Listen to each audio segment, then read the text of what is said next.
नमस्कार दर्शकों, YouTube के मेरे चैनल में आप सबका स्वागत है। आज मैं मकर राशि के जातकों के लिए वीडियो लेके आई हूँ। मेरे वीडियो का विषय है कि देवगुरु बृहस्पति व शनि महाराज की 20 नवंबर 2020 से मकर राशि में युति होने जा रही है, जो कि 6 अप्रैल 2021 तक रहेगी। इस युति का प्रभाव मकर राशि के जातकों पर क्या पड़ेगा, इस वीडियो में हम इसी बात का विचार करेंगे।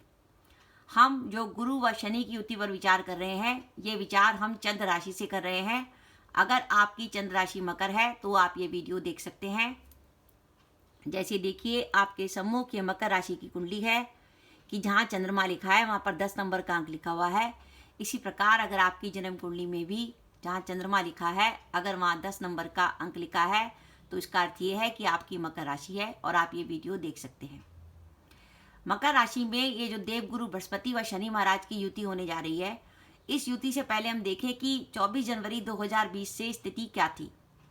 24 जनवरी 2020 से अगर हम माने तो शनि महाराज तो आपके मकर राशि में चल रहे थे, आपके चंद्र लगन पर, चंद्रमा के साथ शनि भी थे।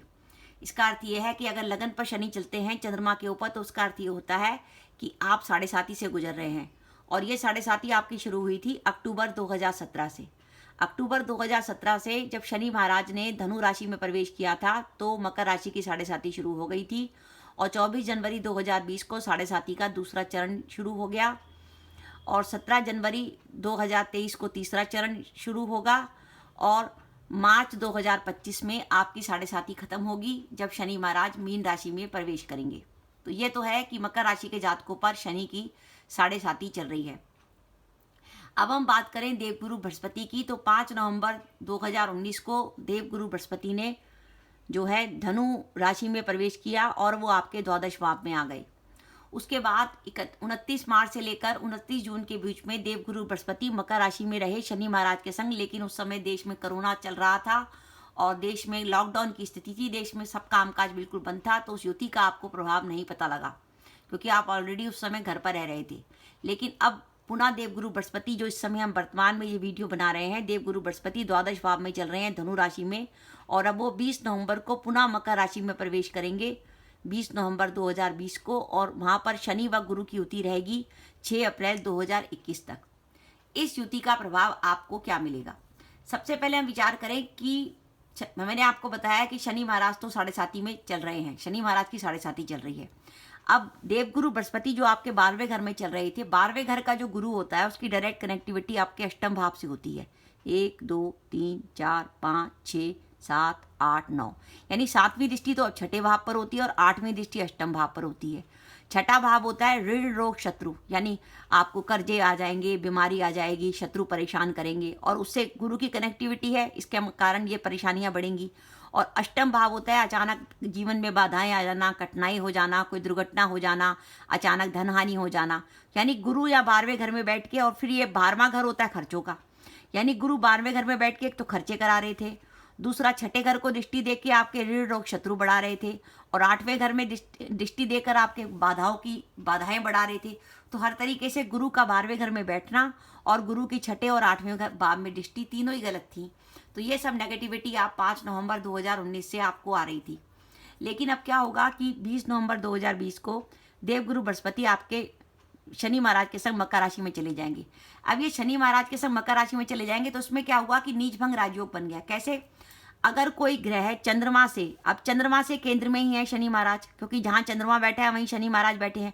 अगर कोई ग्रह चंद्रमा से नीच राशि में है, चंद्रमा से किसी राशि में स्वराशि का बैठा है, और उसी राशि में कोई ग्रह नीच का हो जाए, तो जो ग्रह नीच का होता है उसका नीच भंग राजयोग हो जाता है। तो यहाँ पर गुरु का नीच भंग राजयोग हो गया, क्योंकि शनि जो है वो चंद्रमा से केंद्र में बैठे हुए हैं, अपनी स्वराशि में बैठे हैं और शशि योग बना रहे हैं, और चंद्रमा और गुरु उनके साथ अपनी नीच राशि में आ गए। तो एक गुरु और शनि की जो युति हुई, उससे आपका नीच भंग राजयोग हो गया। तो गुरु की एक पॉजिटिविटी तो आपको ये मिली कि गुरु और शनि ने नीच भंग राजयोग बनाया। दूसरी, अब गुरु के आने से अब गुरु की दृष्टियां देखिए। गुरु की पहली दृष्टि पड़ेगी 1 2 3 4 5, पहली दृष्टि पड़ेगी आपके पंचम भाव पर। पंचम भाव से विचार करते हैं विद्या का, बुद्धि का, संतान का, प्रेम संबंधों का। तो यानी विद्यार्थियों के लिए अच्छा कि गुरु की दृष्टि पंचम भाव पर पड़ रही है, विद्यार्थियों का पढ़ाई में मन लगेगा, जिनके पेपर वगैरह हो रहे हैं, जो कंपटीशन की तैयारी कर रहे हैं, उनके लिए बढ़िया है। जो संतान को प्लान करना चाहते हैं नवविवाहित दंपति, वो संतान को प्लान कर सकते हैं। और जिनकी, क्योंकि गुरु और शनि दोनों आपके लगन पर चल रहे हैं, जिनकी शादी की बात चल रही थी और जो प्रेमी जोड़े प्रयास कर रहे थे कि उनकी शादी की संभावना बन जाए, तो शादी की संभावना बन सकती है। आपको संतान से जुड़ी कुछ खुशखबरी मिल सकती है। प्रेम संबंधों के लिए समय बहुत उत्तम है। उसके बाद गुरु की 7वीं दृष्टि पड़ेगी सप्तम भाव पर, 1 2 3 4 5 6 7। अब गुरु की दृष्टि को अमृत मानते हैं। अब गुरु की दृष्टि जब सप्तम भाव पर पड़ेगी तो दाम्पत्य जीवन के लिए बहुत अच्छा रहेगा।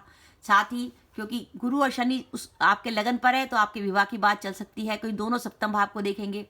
फिर गुरु की 9वीं दृष्टि पड़ेगी आपके भाग्य भाव पर, 1 2 3 4 5 6 7 8 9। भाग्य भाव पर अगर देवगुरु बृहस्पति की दृष्टि पड़ेगी तो भाग्य के लिए बहुत अच्छा होगा।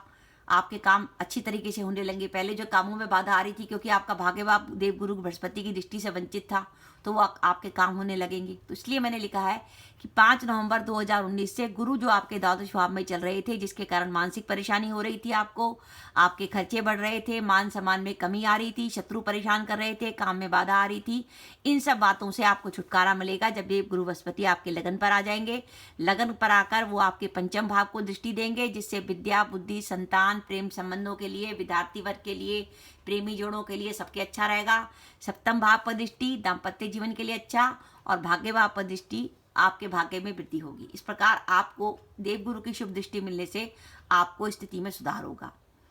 अब शनि महाराज की 7.5 तो आपकी चल रही है, लेकिन तब भी शनि महाराज यहाँ पर शश योग बना रहे हैं, और शनि महाराज की जो दशम भाव पर दृष्टि है वो अपनी उच्च राशि पर है।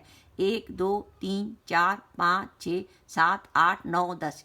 शनि महाराज की दशम भाव पर दृष्टि अपनी उच्च राशि पर है, जो काम के लिए सही है। और इसके साथ ही मैंने पहले बता दिया कि शनि और गुरु अब यहाँ पर मिलकर 20 नवंबर 2020 से 6 अप्रैल 2021 तक जो है नीचभंग राजयोग बनाएंगे। अब इसका रिजल्ट कैसा है? रिजल्ट ये है कि मकर राशि के लिए राहत का समय है। देवगुरु बृहस्पति की नेगेटिविटी काफी हद तक खत्म हो जाएगी, और अगर आपको पूरी पॉजिटिविटी का विचार है कि कब देवगुरु बृहस्पति बिल्कुल बहुत बढ़िया फल देंगे, तो उसके लिए आपको रुकना पड़ेगा 6 अप्रैल 2021 तक।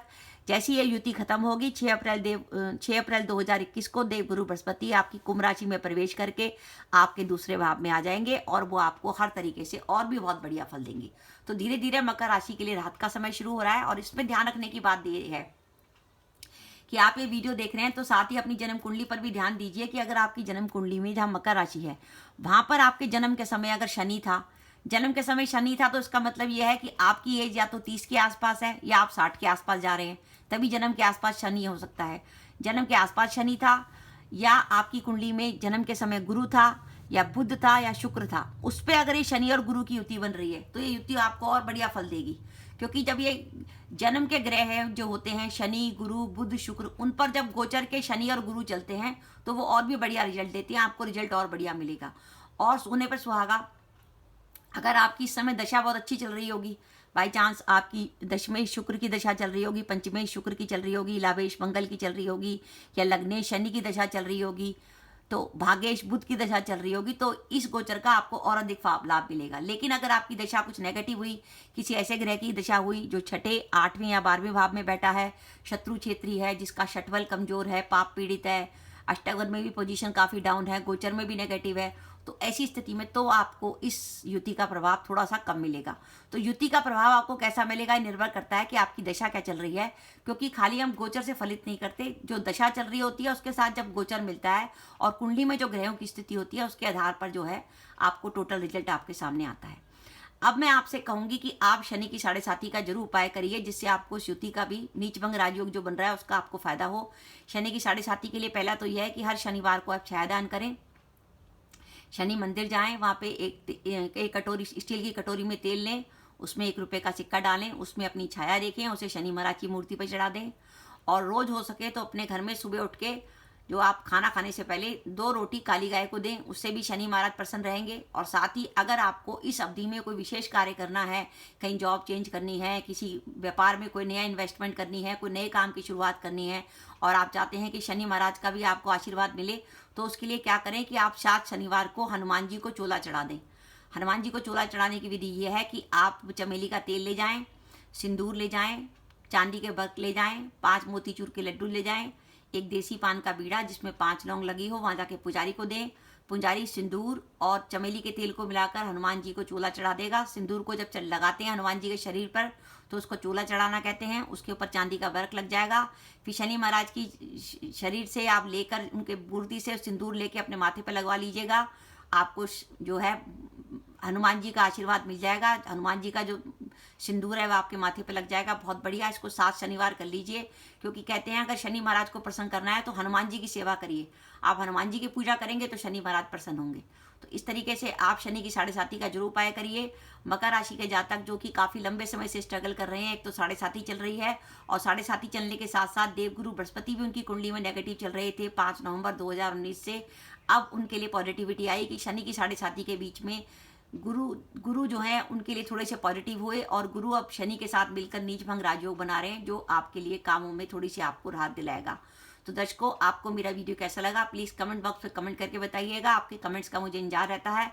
इसके साथ ही दर्शकों, अपना वीडियो समाप्त करने से पहले मेरा आप सबसे प्रार्थना है कि अगर आपने मेरा चैनल अभी तक सब्सक्राइब नहीं किया तो कृपया मेरा चैनल सब्सक्राइब कर दें, साथ ही बेल आइकन को भी दबा दें, जिससे जब भी मैं अपने वीडियो अपलोड करूँ उसके नोटिफिकेशन आपको मिल जाए और आप मेरा वीडियो देख सकें। इसके साथ ही नमस्कार दर्शकों, जय माता दी।